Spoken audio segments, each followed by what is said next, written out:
Halo, kami dari kelompok 4. Di sini kami akan mempresentasikan tentang predicting churn customer. Sebelum kami presentasi, alangkah baiknya kami memperkenalkan diri. Perkenalkan, nama saya Supriyanto Muji Prakoso. Saya Ika Sugiarta. Saya Niputu Guna Priya Darmapati. Saya Ikoman Saskara Putra. Saya Imadi Wirahadi Putra. Oke. Baik, kita lanjut ke presentasinya.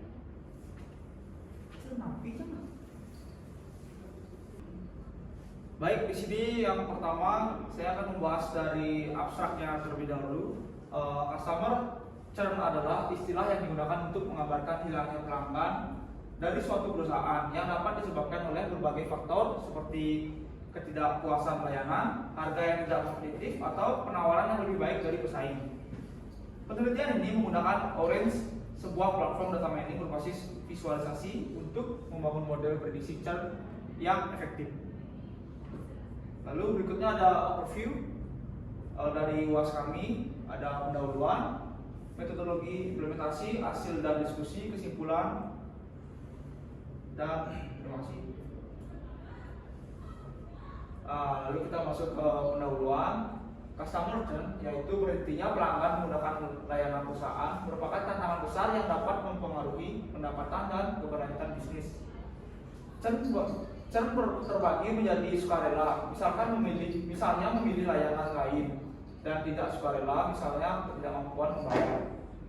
Penelitian ini menggunakan Orange, perangkat lunak open source, untuk analisis data dan pembelajaran mesin, untuk membangun model prediksi churn dengan menganalisis data pelanggan.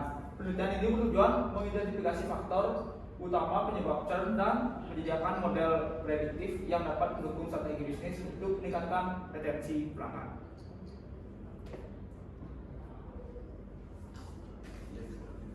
Baik, selanjutnya akan dibahas oleh rekan saya. Baik, saya akan melanjutkan presentasi. Selanjutnya bagian metodologi. Yang pertama, dataset yang digunakan berisi informasi tentang pelanggan telekomunikasi, termasuk data demografi, riwayat transaksi, dan tingkat penggunaan layanan. Dataset ini terdiri dari beberapa variabel. Dataset ini memiliki 7043 baris dan 21 kolom dengan informasi sebagai berikut, yaitu ada yang pertama kolom utama, yaitu ada ID customer yang merupakan identitas unik dari pelanggan. Yang kedua ada churn, yaitu indikator apakah pelanggan berhenti menggunakan layanan, berisi yes atau no. Yang ketiga ada karakteristik pelanggan, yaitu ada gender, senior citizen, partner, dependents. Nah, selanjutnya ada penggunaan layanan, yaitu yang berisi phone service, multiple lines, internet service, online security, online backup, device protection, tech support, streaming TV, dan streaming movie.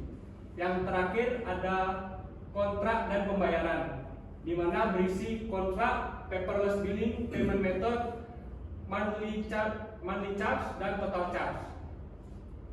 Selanjutnya akan dijelaskan oleh teman saya.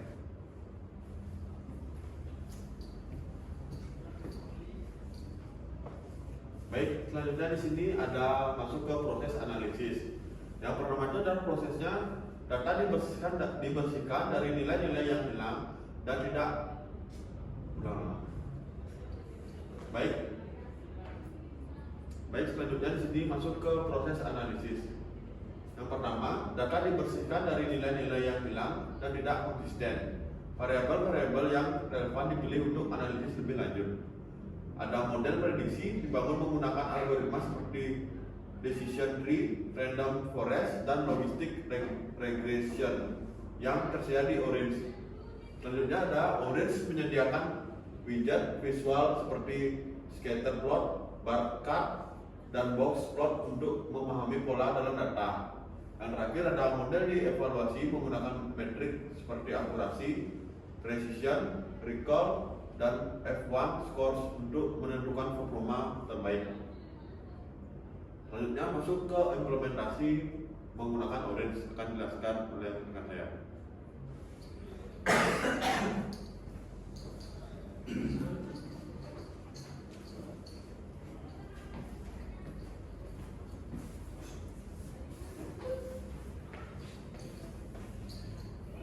Baik, untuk saat ini kita akan melanjutkan di mana untuk segmen ini kita implementasi menggunakan Orange.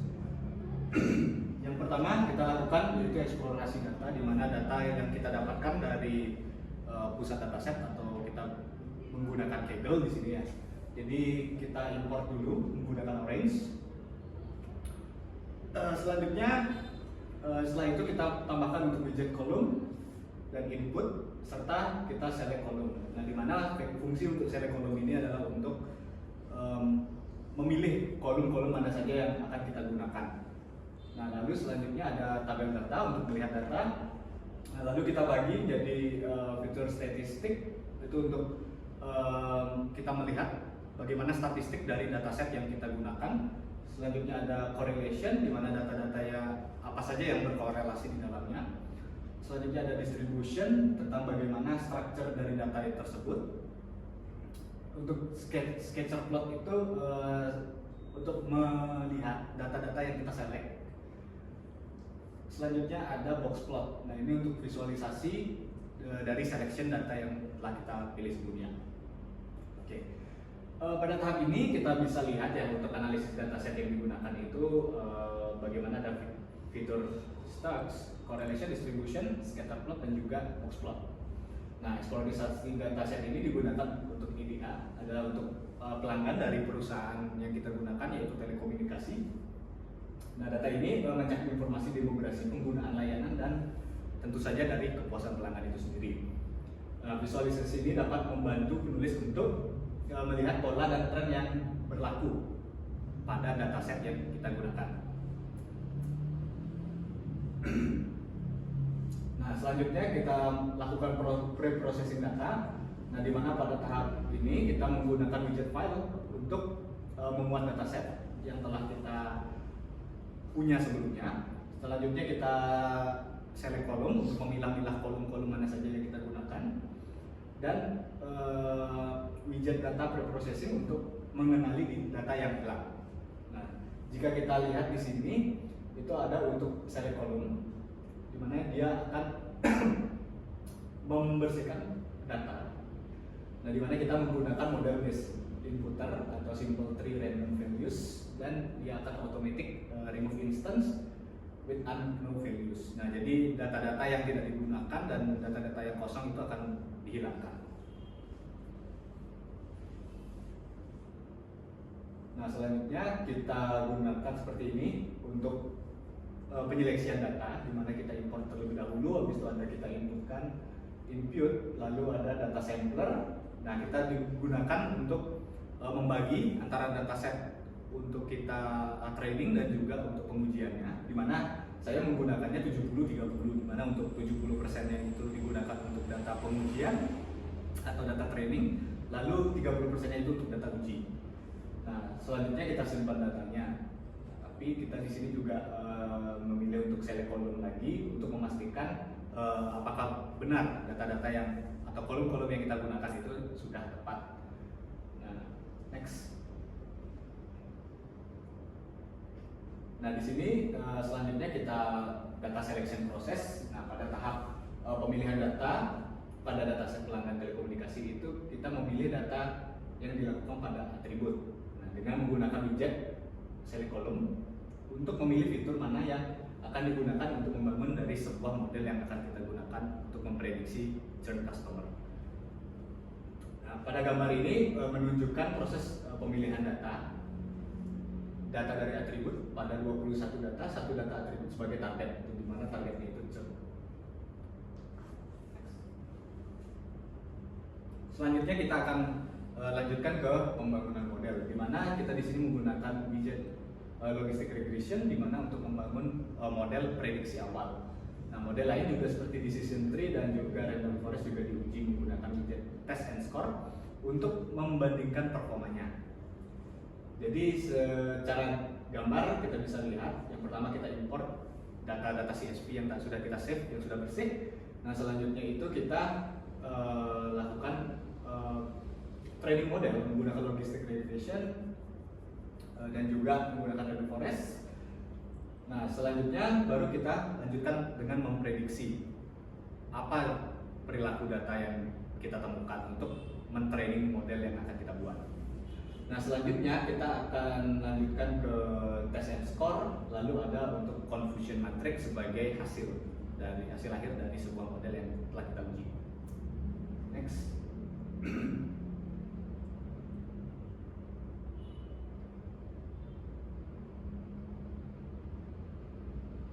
Oke, untuk visualisasi di sini kita menggunakan widget scatterplot untuk menganalisis hubungan antar variabel, misalkan hubungan pendapatan dengan status current dapat divisualisasikan untuk mengidentifikasi pola potensial dengan demikian perusahaan itu dapat mengidentifikasi faktor-faktor yang menyebabkan churn pelanggan dan mengambil tindakan untuk mengurangi churn customer. Seperti kita lihat hasilnya di sini lebih condong datanya itu membentuk pola churn customer, di mana dia pelanggannya itu lebih memilih ke tempat lain daripada tempat yang kita gunakan. Next. Nah, di sini ada untuk hasil data dari pelanggan yang sudah kita training modelnya. Nah, di mana untuk metode billernya dia sendiri itu lebih banyak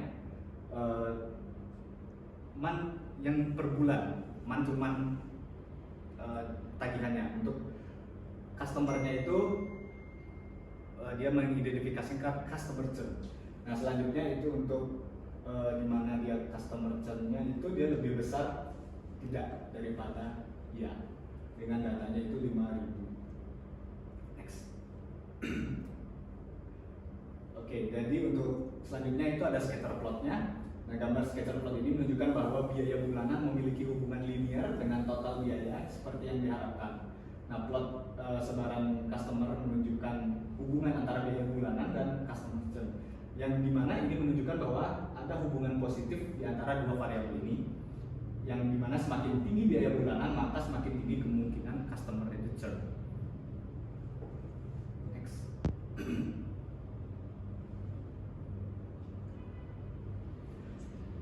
Selanjutnya untuk evaluasi akan dilanjutkan oleh teman saya.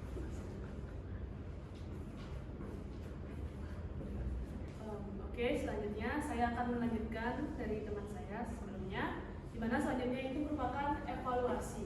Nah, hasil evaluasi menunjukkan model dengan performa terbaik berdasarkan metrik akurasi dan F1 score. Misalnya, jika random forest menunjukkan akurasi tertinggi, model ini dipilih untuk prediksi akhir. Nah, ini merupakan tampilannya. Gambar pertama ini merupakan hasil dari menggunakan logistic regression. Nah, jika kita lihat dari true positif adalah 4.635, true negatifnya adalah 1.024, false positif itu ada 845, dan false negatif itu ada 539. Nah, jika kita menghitung akurasinya, maka akan menjadi seperti ini akurasinya. Menjadi 0,846 atau 84,6%. Cara hitungnya seperti itu. Oke, next. Nah, di gambar selanjutnya itu merupakan modelnya yang namanya random forest. Nah, jika kita menggunakan random forest ini akan menghasilkan data seperti tampilan yang di atas.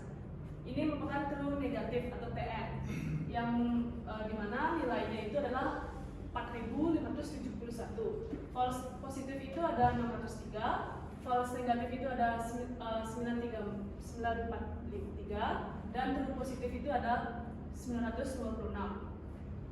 Jadi jika kita hitung untuk akurasinya sama seperti tadi, seperti ini caranya,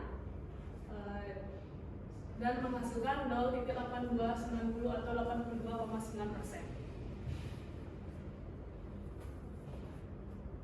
Oke, baik, selanjutnya itu ada model SVM atau Support Vector Machine. Nah, pada model ini menghasilkan true negatif atau TN, di mana hasilnya itu adalah 3.539, atau false positif itu ada 1.635, false negatif itu ada 550 dan true positif itu ada 1319. Sama seperti tadi, ini merupakan caranya dan menghasilkan yaitu 0,8655 atau 86,55%. Oke, baik. Jadi hasilnya sudah jelas, yaitu menunjukkan bahwa faktor seperti riwayat pembayaran dan tingkat penggunaan layanan memiliki korelasi yang kuat dengan churn. Model random forest memiliki akurasi tertinggi, yaitu 78,02%. Nah, diikuti dengan logistic regression dengan akurasi 76% dan terakhir adalah CPM, yaitu 69%. Nah, visualisasi data ini membantu mengidentifikasi segmen pelanggan yang paling berisiko, memungkinkan perusahaan untuk mengambil tindakan proaktif seperti menawarkan insentif atau meningkatkan layanan pelanggan. Oke, next. Oke, baik. Jadi kesimpulannya ini menunjukkan bahwa jenis kontrak menjadi atribut utama yang mengaruhi churn pelanggan telekomunikasi. Dengan pelanggan prabayar bulanan cenderung memiliki tingkat churn lebih tinggi dibandingkan kontrak 1 atau 2 tahun. Karena fleksibilitasnya. Selain itu juga atribut lain seperti periode pembayaran, penagihan tanpa batas masa berlaku, dan total biaya juga berpengaruh. Oke, jadi strategi untuk mengurangi churn itu meliputi penawaran kontrak menarik, peningkatan kualitas layanan, dan pemberian insentif bagi pelanggan setia. Jadi hasil penelitian ini menunjukkan bahwa algoritma random forest adalah yang paling akurat, yaitu 78%. Nah, untuk mengidentifikasi pelanggan berisiko churn, sehingga dapat membantu perusahaan merancang strategi yang efektif untuk mempertahankan pelanggan dan peningkatan pendapatan.